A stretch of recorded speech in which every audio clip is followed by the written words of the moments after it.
이번 대선은 선거 기간이 짧은 만큼 후보의 정책이나 여론에 대한 정보가 부족할 수밖에 없는데요.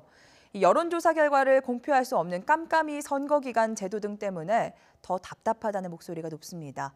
전준영 기자의 보도입니다. 언론사들은 대선을 앞두고 수시로 여론조사를 해 대선 후보 지지도를 발표했지만 며칠 전부터는 이런 발표가 뚝 끊겼습니다. 대선 6일 전부터는 새로운 여론조사 결과를 공표할 수 없다는 법조항 때문입니다.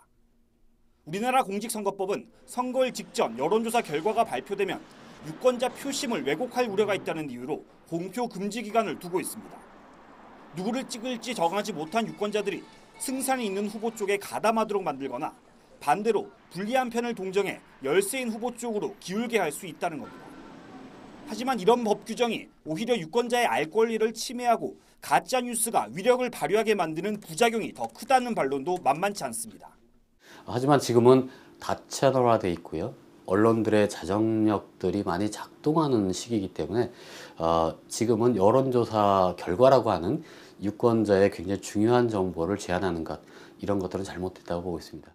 네거티브 공세나 이미지 선거가 아니라 정책 선거를 해야 한다는 목소리가 크지만 막상 후보들이 내세운 정책을 서로 비교 평가하는 데에도 엄격한 제약이 따릅니다.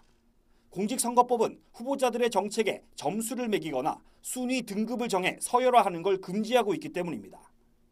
이런 법 규정은 정책이 우수하든 형편없든 서로 비교 우위를 가릴 수 없도록 해 오히려 정당한 평가를 방해한다는 의견도 있습니다.